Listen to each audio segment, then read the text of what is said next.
विशाखापुर के एक गांव में सुरेश नामी एक आदमी रहता था। वो एक स्कूल टीचर था। उसको टीचिंग बिल्कुल भी पसंद नहीं थी। वो किसी और नौकरी की तलाश में था। उसकी एक बीवी और एक छोटा सा बच्चा भी था। वो अपनी बीवी और बच्चे के साथ रहता था। एक दिन जब वो स्कूल जाने लगा तो उसकी बीवी बोली, सुनिए, आप 2 साल से एक ही काम कर रहे हैं, कोई और नौकरी तलाश कीजिए ना। घर के हालात बिल्कुल भी ठीक नहीं, अखराजात बहुत ज़्यादा बढ़ गए और आपकी आमदनी उतनी ही है।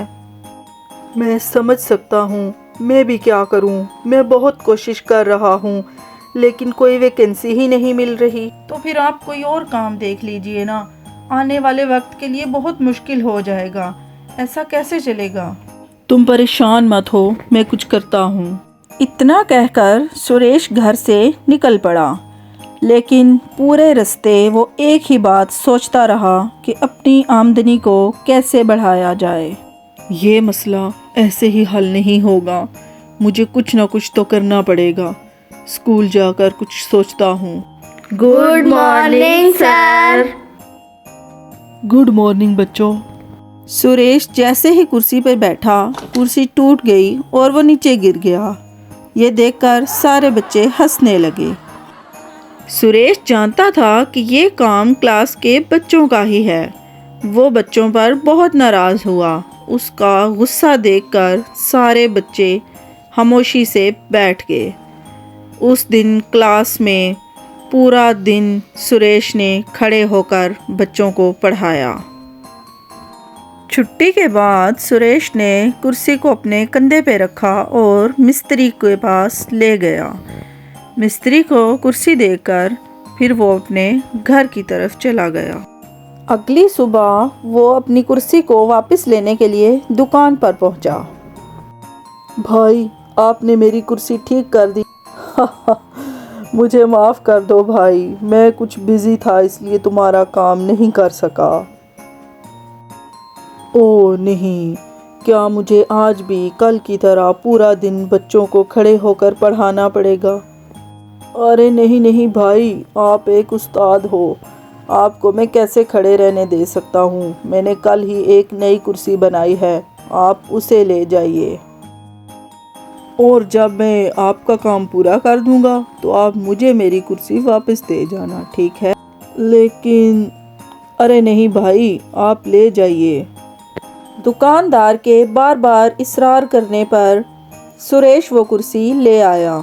क्लास के सभी बच्चे नई कुर्सी देखकर हैरान रह गए, क्योंकि उन्हें लग रहा था कि आज भी सर को खड़े होकर पढ़ाना पड़ेगा। स्कूल की छुट्टी होने के बाद बच्चों ने आपस में फिर एक प्लान बनाया। उन्होंने सुरेश की कुर्सी को तोड़ दिया और सुबह जब सुरेश क्लास में पहुंचा तो कुर्सी पर बैठते ही सुरेश फिर से नीचे गिर गया।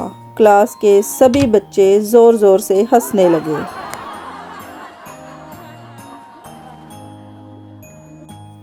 सुरेश बहुत परेशान हो गया कि क्लास के बच्चों को कैसे सबक सिखाया जाए, लेकिन दूसरी ही तरफ वो इस बात को लेकर परेशान था कि दुकानदार को वो कुर्सी वापस भी करनी है। वो दुकानदार से वादा करके आया है, तो अब उसको क्या जवाब देगा? ओह नहीं, दुकानदार ने मुझ पे इतना एतबार किया, मुझे अपनी नई कुर्सी दे दी, अब मैं उसको ऐसी हालत में कैसे वापस करूँगा? वो क्या सोचेगा? सुरेश बहुत देर तक सोचता रहा, लेकिन उसको कुछ भी समझ में ना आया। फिर उसने फैसला किया कि वो इस कुर्सी को वापस कर देगा। ऐसा करता हूँ, ये कुर्सी देकर अपनी वापस ले आता हूँ, दुकानदार से सॉरी भी कर लूँगा और इसके बदले उसको पैसे भी दे दूँगा। सुरेश इन्हीं सोचों में गुम अपने घर को चला गया। घर में भी उसे यही बात सताती रही और वो पूरी रात सो ना सका।